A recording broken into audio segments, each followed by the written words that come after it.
Jen, how are you today? I'm good. Yeah, it's a gray day, but I'm really grateful that spring's around the corner. So I decided to dress more colorfully today. I had thought about wearing black, but it feels like one of those, it's almost spring. I can taste it. How about you? It's actually the weather that you were hoping for. We were chatting just before that the rainy weather. We're getting the rainy weather and we're about 9 degrees Celsius today and we're like hoping for warmer weather. It's amazing because, yeah, we were just mentioning how, like, I'm looking forward to tomorrow because it's going to be 9 degrees and rainy, which is so different from the snow that we've been having in Toronto. But I guess it goes all into perspectives.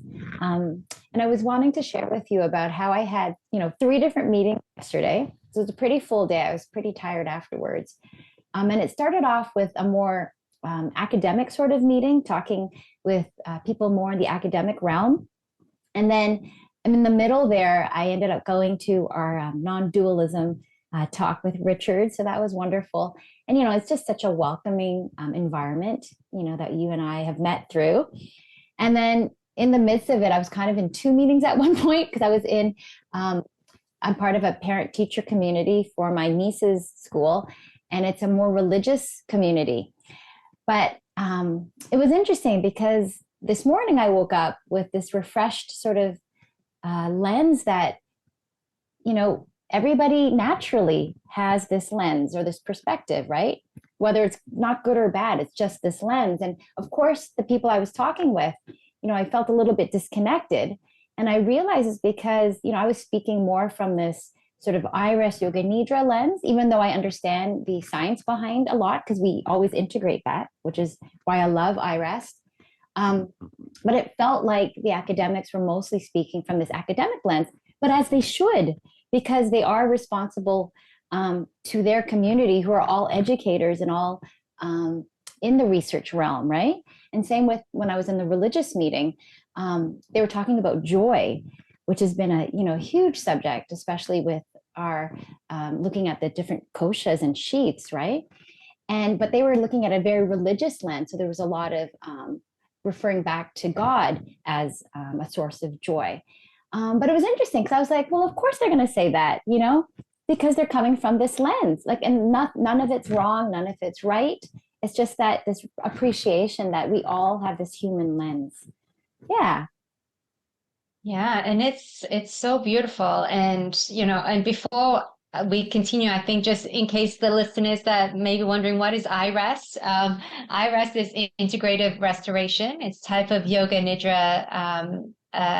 And Jen and I met through one of our training programs in the iRest program. So you'll probably hear us refer to iRest a lot, and we'll put a description in the description. We'll put a link to the iRest website if you wish to learn more. There's so much we can talk about, and I think, in fact, all our conversations is really going to be looking through that lens, really looking at life from a different perspective, or maybe even just recognizing when we are looking at certain things in a certain way, and we really believe that that's the absolute truth because it's been our truth. That's how we've, been taught or what we've grown up with.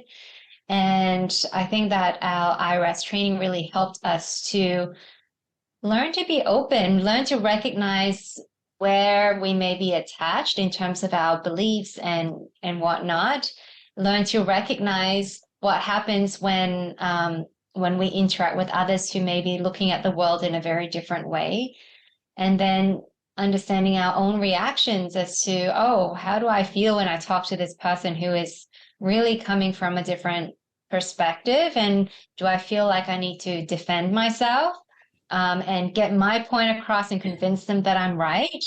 Or am I able to, like what you did, Jen, is to just take a step back and go, oh, isn't that beautiful that we all are coming with such different points of view and have an appreciation of the variety and diversity that we have. Yeah, it's How did you feel amazing. about it? Well, initially I did feel it's interesting because, because of our training, which is such a beautiful training, and I would have, in the past, whenever I was moving away from who we really are, that wholeness, I would feel ashamed, right? When you start feeling like there's something wrong with them, or there's something wrong with me, or there's not, something like that. There's a lack. And then I feel this like a little bit of a cyclical feeling of feeling bad towards them and then feeling bad towards myself for feeling these emotions. So I'm very grateful because I was able to sort of be with this feeling, because I can recognize now that there's this message that's arising. I don't know what it is exactly, but I can notice it. And although I know I'm not perfect, like I'm sure I was maybe seeming a little bit defensive, but kind of trying to monitor that, because there's such beautiful people in all these forums. Um, but yeah, just being able to like, okay, be with whatever's arising and just kind of noticing, right? And then being able to take that insight and reflection with me. And it was interesting because I had such contrasting as well as parallel meetings, one after the other with some similar tones, and then some, differences for sure. It was just such an interesting experience being able to, I'm grateful that I can walk in and walk out into so many different communities, right? And I always get something from them and from the teachings, right? Because it all kind of wraps in with another, and being able to have compassion for, where I am in my journey and where other people are in their journey, through life. So yeah, it's interesting because I definitely felt, I think I was telling you that I felt this disconnection and I couldn't really put my finger on it exactly initially. And then it was starting to emerge that, right, it's the lens, right? It's this lens that we're all coming from. And so I'm okay with that, right? Like it's okay to have different perspectives. Yeah. And so I think I can, when I reunite with these different groups that I'm constantly with, I have this new sort of understanding about where we're coming from, even though I think I already knew that. But it kind of just, kept concealing itself and then revealing itself, right? So it had concealed itself for a little while and then it's revealed itself again, which is wonderful. Yeah. Yeah. And like, I think that for most of the challenges that we face in life, we come across or we run into what you just talked about almost in every situation. Because when we, first of all, when we feel like there's a problem, it's really that we think that there's a problem. Is there actually a problem? And that could even be a perspective that we can, challenge ourselves to take. Sometimes we're like, oh my gosh, this is so bad, or this is, I need to fix this. And then what if we were just to stop and say, I perceive that this is a problem. Is it really a problem?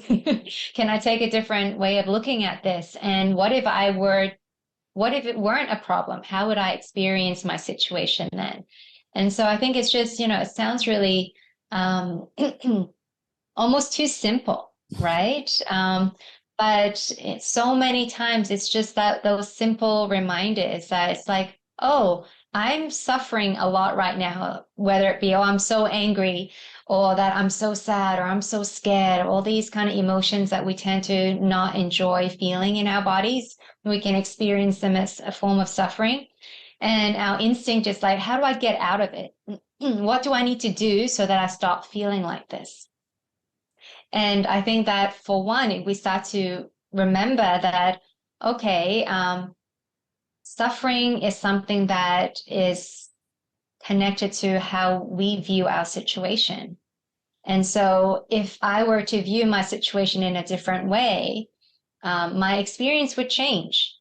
And and and so I think that sometimes we always talk about this in the practice of iRest of being a witness, because we need to catch ourselves doing it before we can even say, oh, let me change my perspective, right?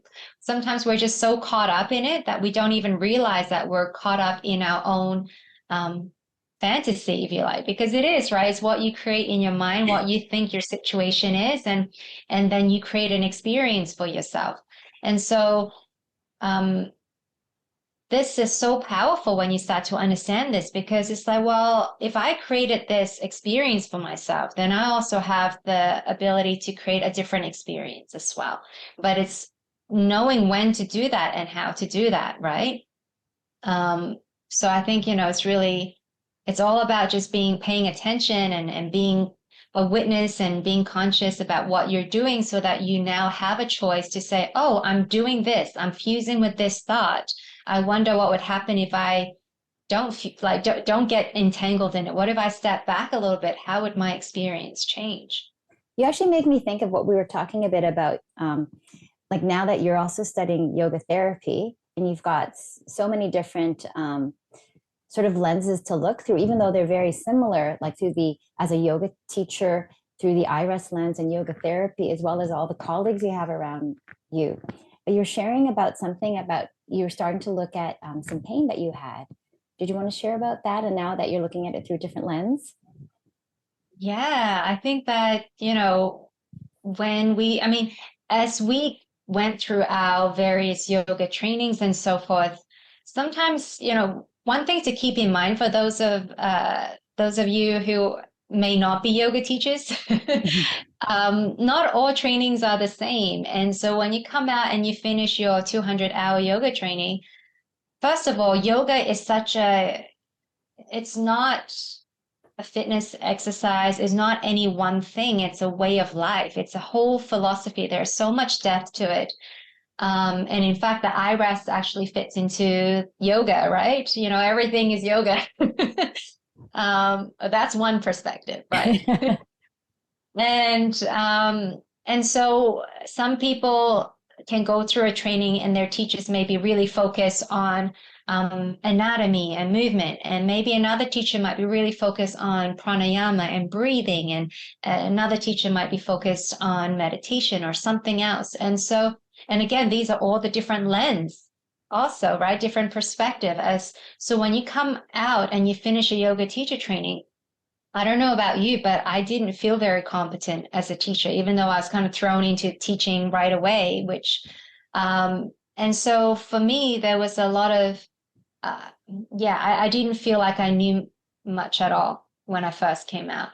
But then you kind of feel like, oh, but I need to know all of this stuff because students come and ask you about various things and assume that you know everything to know about the body and the subtle body and the breath. And it's just like so overwhelming. And so I think over the many years after my training, I felt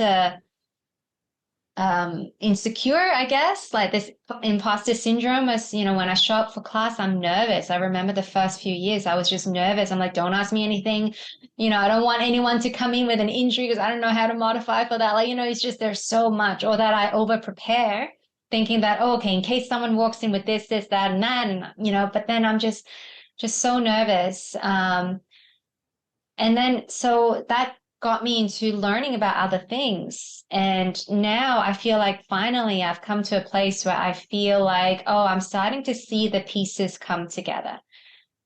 And also recognize that there's going to be always, always so much that I don't know, and learning to be at peace with that. And so I know I did a big detour coming back to the pain that I was experiencing.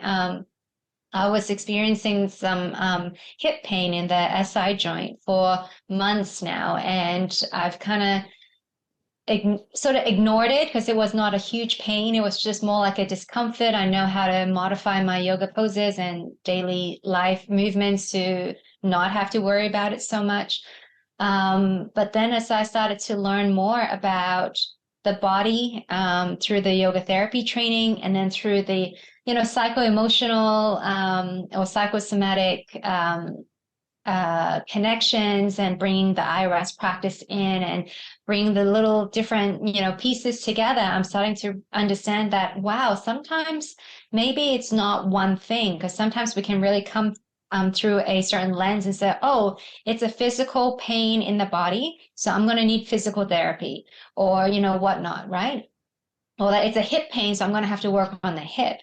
And what actually really helped me was a combination of those things, is bringing in the iRest practice and understanding that I'm stressed out right now. I'm going through a lot of changes in my life, and that I tend to hold my stress in my shoulders. So even though I have like a practice to regulate my nervous system, the unconscious thing that happens is that my shoulders do this when I'm, worried or tense or whatever.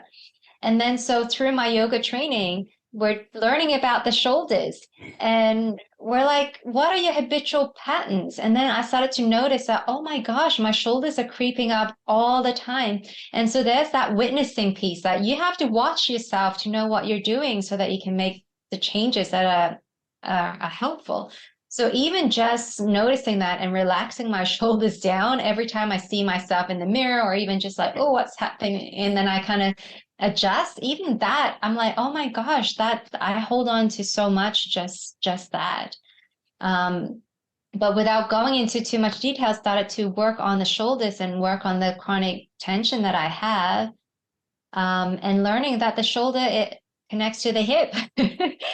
And now I was just doing my yoga practice this morning. I don't have that SI hip pain, SI joint pain anymore. And so that was just like, wow, this is, it's just so wonderful to see all the pieces come together and really make it a holistic practice. Oh, that's wonderful. It's so true. Everything that you were saying. I mean, there's so many, even though within the yoga, we could look at it different lenses, and we have to catch ourselves that we might be, what are we doing? And you're noticing that there's this connection with your shoulders and your hips and tension. I mean, it's so helpful because we study this stuff all the time. And then sometimes we don't realize that we're not using it enough with our own bodies and minds and what we're experiencing. So I think it sounds like, when we're able to step back and just sort of be with everything, we can really catch the message, even for us, right? It's so important for us people who are teaching all of this to sit back and witness us, for ourselves, so that we can also nurture ourselves and teach ourselves, our bodies and minds and hearts. Yeah. Yeah. I think that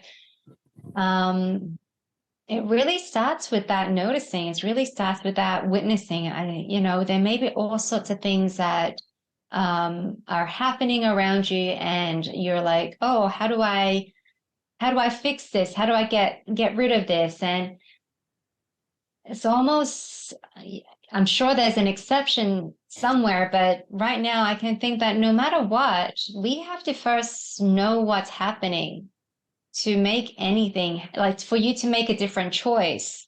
You need to be conscious of what you're doing, because we have like an autopilot program that is constantly running, right? Based on our past experiences, our past beliefs, and um, conditionings, and that program is going to run. And this is why we just default back to what we've kind of created for ourselves over the years. And when we want to, if that's not the outcome that we want, living in that way, and it's not what makes us happy, and we want to shift out of that, then we need to be conscious to catch those habitual unconscious patterns that kind of just that we fall back on. And so I still think that no matter what we're working with, first of all, you need to start to understand what you're working with, right? You need to understand where you're at, um and not what you think you might need or want, because I think that's something that a lot of my students can get really caught up in. They might start to have some of that awareness, and they understand that, oh, something is not right. I'm starting to see that something is not right.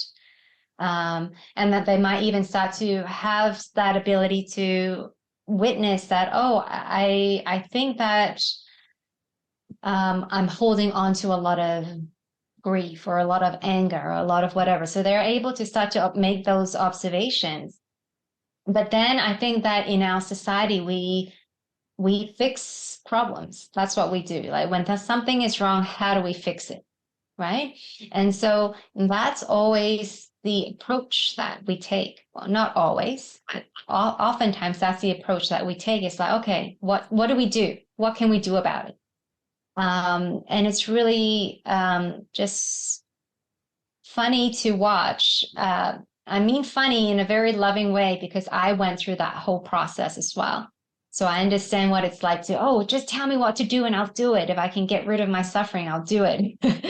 But as you know, when we come to this practice, it's a lot about unlearning all of the things that that we've been taught to do. It's about an undoing more than a doing. And it lets me think of last night, when Richard was saying about just trusting the process of life, right? And if we can notice the contractions that happen in life as messengers or messages or reminders, or, you know, I think things will flow a little bit more lovingly, and I think there was a different meeting that we were with him where he said something, well, what is life asking of you today? And what is love asking of you today? Yeah. Or what does love want for you today? Yeah. Yeah. And for those of you who don't know who Richard is, we're talking about Richard Miller, the creator of iRest. So yeah, And it's he's wonderful amazing. that you and I can continue learning together. We're in this year-long course related to non-dualism. And there's still so many things, like even though you and I have recently gone through um, the breath practice with him for a year, and then certifying before that, it's amazing how we can revisit some of the things we've studied over and over, and it's always feels like there's something new, a new perspective, right? Now that we've got this different lens, I guess we're different than we were several years ago, first learning about all of this, right?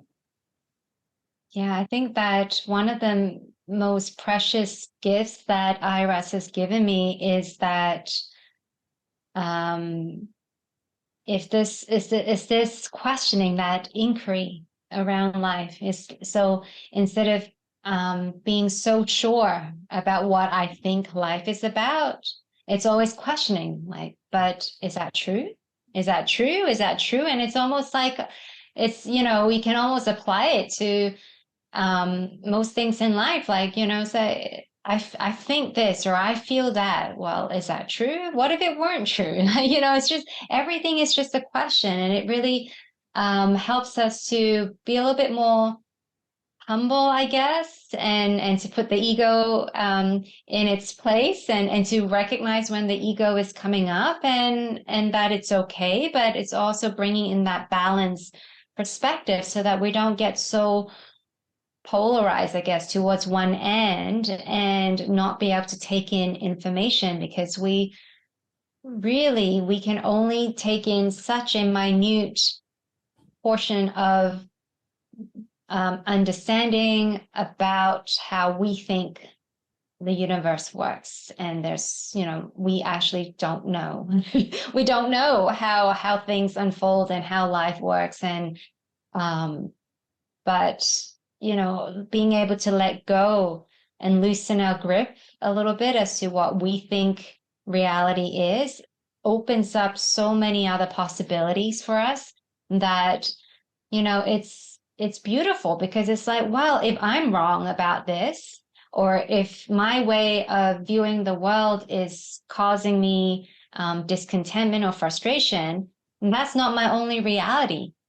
I can actually, experience something else. So I think it gives you so much freedom and it gives you a sense of, um, I don't know the word. It's not so much security, but there's less fear. I guess there's less fear because it's not about this. My reality has to work. Otherwise, my whole, my happiness is dependent on this reality unfolding as it should. Whereas now you're like, actually, if this reality doesn't work for me, I can have 1,000 different ones until I find the one that fits.